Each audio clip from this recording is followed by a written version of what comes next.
Welcome to another episode of HCC Wisdom Hunters, where everything is biblically based and vision driven. I'm your host, Pastor Mike.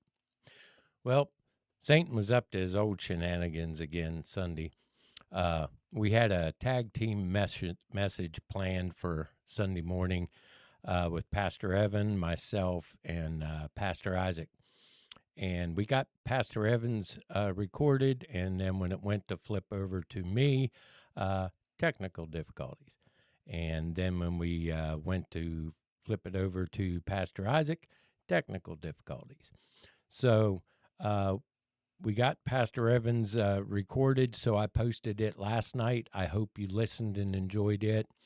I'm going to do a podcast this evening of my part of the message and post it. And then Pastor Isaac is going to do a podcast on his part of the message. So see, we got to be just as determined as Satan is to stop God's word, be as determined to get it out. And that we are here at HCC. But we was celebrating a 120-year anniversary of Hagen's Community Church. Man, that is a lot of history. But it didn't get there without enduring and conquering through a lot of pain and suffering. And I might say the endurance part is a lot harder in today's culture and society than it was back in the early 1900s. If you were to drive north on 19 toward Morgantown or south on 19 towards Fairmont, you'd see many little country churches that are either boarded up, closed up, or on the brink of closing. And because they weren't able to endure the challenges that came about. Well, HCC isn't one of those. She stood strong and is not only maintaining, but growing and growing strong.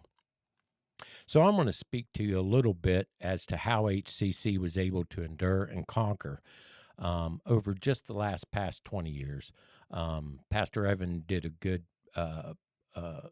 message on the history part, but I want to just touch base on the last 20 years that I'm a little bit familiar with HCC. Many of you know that Senior Pastor Isaac is my nephew.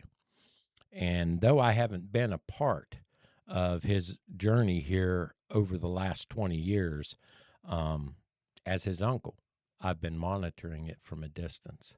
So I've known what challenges he faced and some of what he went through to get to this point. And my nephew and his wife, Lila, has done an amazing job over the past 20 years through endurance and conquering many battles. They've built a powerful little church here. And church, it's just begun. You might say, well, that's 20 years. Well, it's just begun because there's a lot more for this little church to do. But they didn't do it through their own strength, wisdom, or knowledge, but rather by standing firm in the faith and on God's word.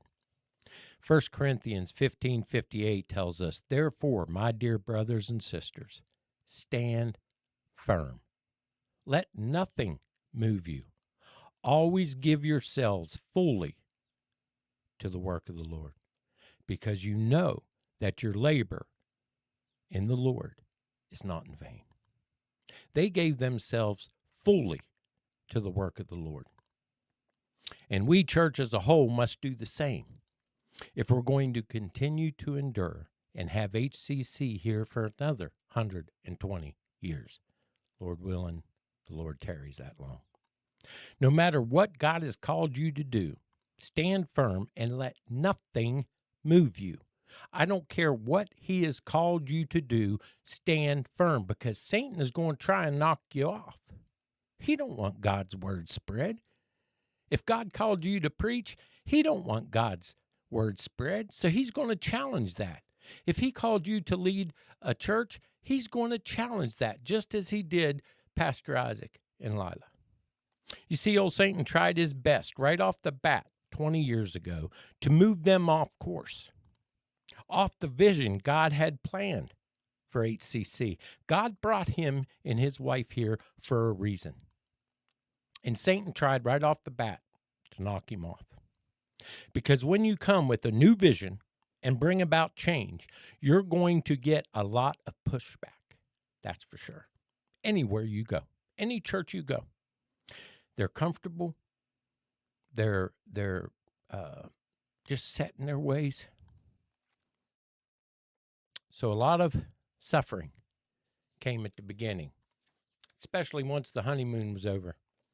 Because, when you get a new pastor, the newness, like a new car, it's nice. But then the newness wears off. So when the honeymoon was over, and if they would have gave in to the pressures to just keep things the same, to just the same routine, the same everything, and not endured through the pain and suffering that comes with change, well, I'm afraid HCC would have been like some of them country churches along 19. Because little country churches have to change in order to survive. They can't stay the same. But they didn't. They conquered each battle that came their way because they knew what God's word said. And it said in Romans 5:3-4, not only so, but we also glory in our sufferings. That's how he strengthens you, is through suffering. Because we know that suffering produces perseverance. Perseverance, character. And character, hope.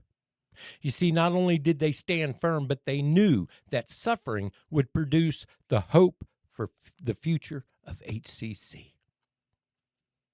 So learn from this, church, and whatever God has called you to do, don't think it's going to be a cakewalk, brothers and sisters, because it isn't.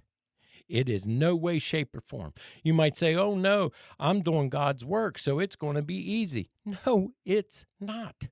It's going to be harder. Because if you was going against God's word and going to the same old, and not wanting to ruffle any feathers, if Isaac would have came and said, okay, I'll just preach and just leave everything the same. I don't want to make any waves. Yeah, it would have been easy because Satan would have made it a cakewalk at that point because that ain't God's plan. That ain't what he wanted. You'll have to endure and conquer every step of the way. Anything God's called you to do. If he called you to be a deacon at this church, guess what? Soon as you're sworn in as deacon, you're going to face challenges. Because he don't want you to do that. He don't want a good, strong deacon. If you're brought in to be anything in this church, anything you want to do to promote God's word, you're going to face challenges and you're going to face them hard. I'm not sugarcoating nothing. I'm sure they'll say they became wore out at times, conquering every battle that Satan threw their way. I would be too. And I have been. I came here and Isaac put me as media pastor and we started making changes. The new camera, this podcast room, different changes. And you know what? Satan fought every step of the way. And I wouldn't be sitting here talking to you on this microphone right now if we didn't stand firm and fight back just as hard as he was trying to destroy the vision. We fought harder to keep the vision. And we'll continue to do that. Galatians 6:9 says, let us not become weary in doing good. For at the proper time, we will reap a harvest if we do not give up. See, that's what happens so many times.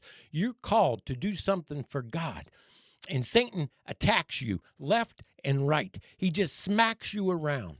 And guess what? Most weak-minded, weak-bodied Christians that is weak in faith give up. They give in to Satan's attacks. Ephesians 6 tells us put on the full armor of God. Why does he tell us to do that? because he knows darn well Satan's going to attack you. Every turn, he's going to attack you. And when you think things are going good, look in the mirror and see if you're doing exactly what God said, because 9 chances out of 10, if things are going good, you're probably skimming the surface. You're probably not doing exactly what God told you to do, because Satan's going to battle if you do. Satan's going to battle. And I believe we can conclude that they're reaping a little bit of harvest from their labor by enduring and conquering here at HCC. Because you see, back then when Isaac took over, they had a membership of maybe 20, 25 regulars here at the church. And most of them was my age, and I can get the senior citizens discount down at IHOP. And guess what? We had our service. It was a celebration / graduation service. That stage was full of youth, vibrant youth. They're reaping some of the harvest that they fought for because they stood firm. They battled Satan and conquered every battle that came their way. HCC is now 150 plus church. And like I said, you go to some of these country churches that are along 19, 20, 25 members. Most of them as old as me. Sorry, church. If they don't change their ways. You see, one thing, they think, oh, well, we don't change God's word. No, you don't change God's word. But there's a different way to present it to get the youth. You can't preach a sermon like they did in the 1800s. We can't preach the same way Paul and them did back in the day. Can't sing the same songs they did back in the day. If you sang the songs they did back in Paul's day, even in these little country churches that sing nothing but hymns now, the hymns would be radical back then. That's the difference. You got to go with some change. Storms will come and storms will go. But if you endure and conquer, the church will remain standing. Now, Pastor Isaac's going to bring his message. Pastor Evans was the history. Mine was the present. Pastor Isaac's going to be on the future. How do you endure and conquer in the future? How's the church going to do that? Well, I've only got a few years left in this old preacher, but I'm going to do my best to endure and conquer with what time I have left. So, everybody, God bless, and until next time, love God, love yourself, and love people. 3 main points. Love God, love yourself, and love people. God bless. I'll see you next time.